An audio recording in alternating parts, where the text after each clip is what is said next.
I love numbers, and I love people who love numbers because they provide the best insights.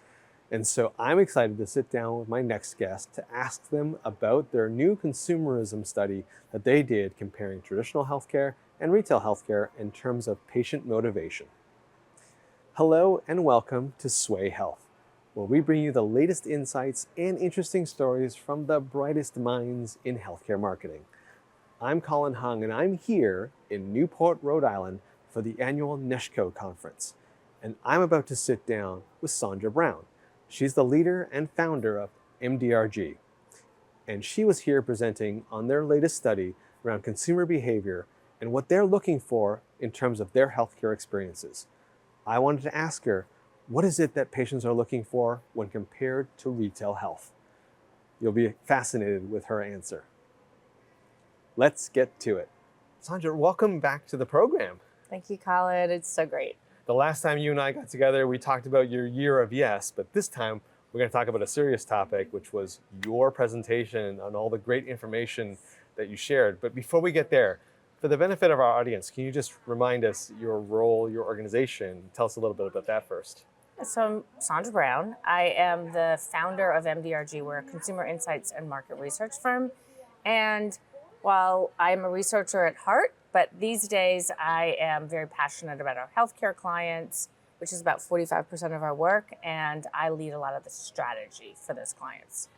And the presentation that you gave here at NESHCO 2024, which is happening here in lovely Newport, Rhode Island. Never been, this is my first time. Mine too. This is great, it's been amazing. But tell us a little bit about that presentation, because you presented a lot of really great numbers and really great details. Tell us more about that. Sure. So what we presented was a study that we're conducting called the HX Experience Index. But the title of it was Consumerism and the Evolving Future of Healthcare Choices. So really, in a nutshell, thinking about what is it that consumers prioritize in terms of healthcare, and then how does this fit into the landscape of these disruptors? Think retail disruptors that are entering the space, CVS, Walgreens, shall I mention Swaay.Health, but a lot of other tech-based disruptors, and how consumers are fitting those into their overall healthcare experience relative to systems and hospitals. And then ultimately, how hospitals and health systems can respond. And what were some of the findings that came through the study that you presented? Sure. So there was a couple of interesting things. First of all, this was a nationwide study, and we did carve out age cohorts and carved out geographies, but nationwide, not surprisingly, 85% of people are still relying on hospitals or health systems for their primary care services. But 15% of people are saying, you know what, I'm going outside to use these non-traditional healthcare providers. Furthermore, 49% of people said, but I'm using them in some capacity. So what we take away from that is that, these consumers are dipping their toe into this healthcare disruptor space, these non-traditional providers, and we need to be understanding what they're prioritizing and what they're using these non-traditional healthcare providers for if we're going to stay relevant and generate loyalty within our hospitals and health systems. Because it sounds like, we were talking about before that the retail phenomenon is a movement, not a point in time. Because consumers have now gotten used to what those retail organizations were able to provide, these disruptors, as you call them. And did your study find that what they're expecting over there is something that we should be translating into traditional healthcare? Absolutely. And so I think that if we just take a step back from your question, during the pandemic, people were forced to go outside of hospitals and health systems to get care. And if you know anything about early adopters and adoption in general, sometimes it just takes a nudge. And I think what happened there was the nudge. If you wanted a vaccine, you had to go to a pharmacy or somewhere other than a hospital or health system. Some people thought, boy, this works. This is convenient for me.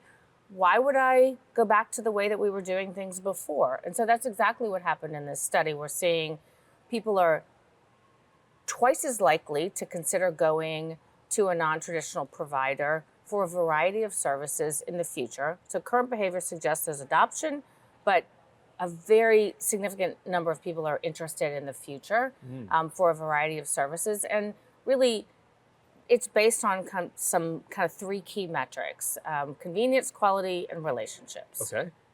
And now that third one is interesting to me because when you think about retail health and relationship is not one of the words that people would associate. Definitely the convenience, definitely cost, but relationship. Tell me more about that. Why do they think that they're going to get one, or did your study say they actually don't get that from the retail side? So what the study said, interestingly, is they don't get that from retail health. They also don't get quality.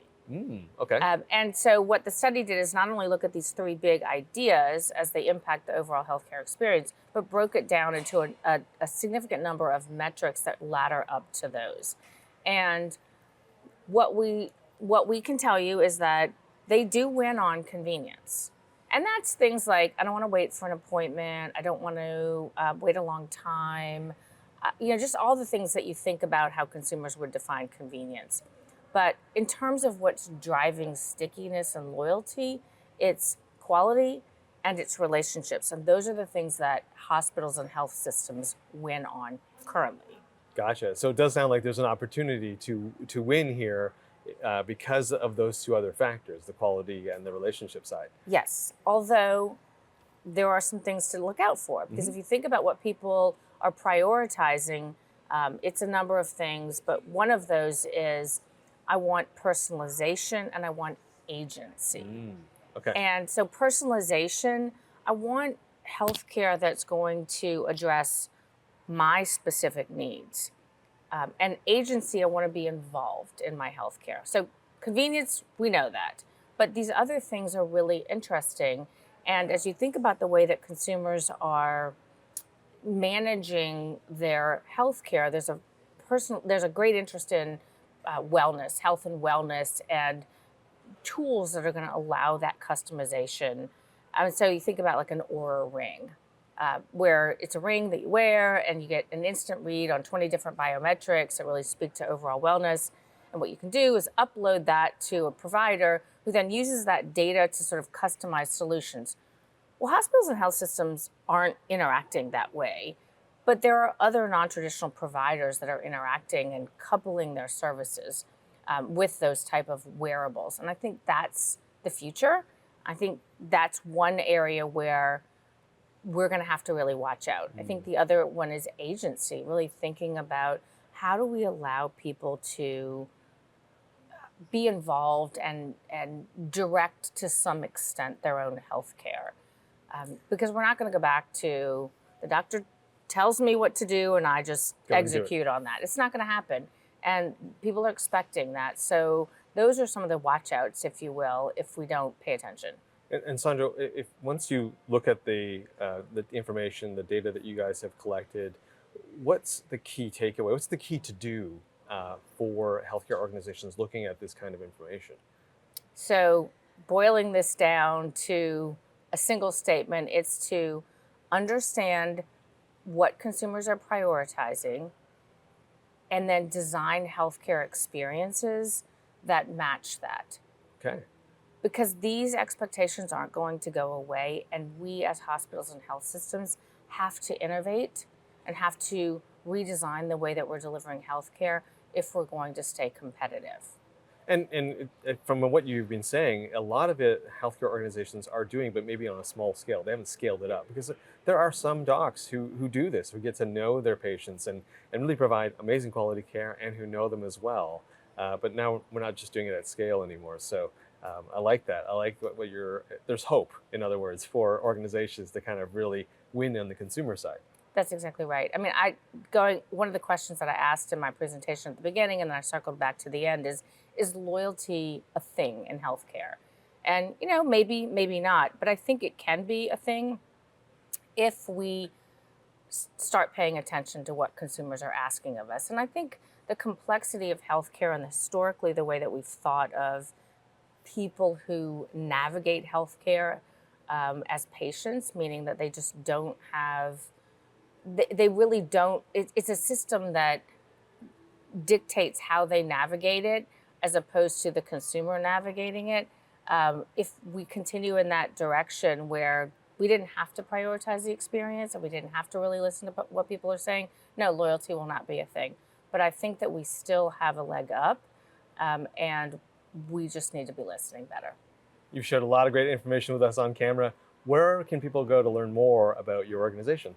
Sure. So our website is MDRG, Market Dynamics Research Group, Inc.com. And what I would say is if you want to reach out to me on LinkedIn or go onto our website, this study that I talked about, we're just sharing out to anyone that wants. And so you just need to go in and request a download, and we'd be happy to share on a top line with you. Awesome. Sondra, always a pleasure to have you on camera. Thank you for sharing this wonderful information. Absolutely. Thank you, Colin. I love doing this. Hey, I want to thank Sondra for coming on camera with me and providing her insights into the latest study that they've done around consumers and healthcare.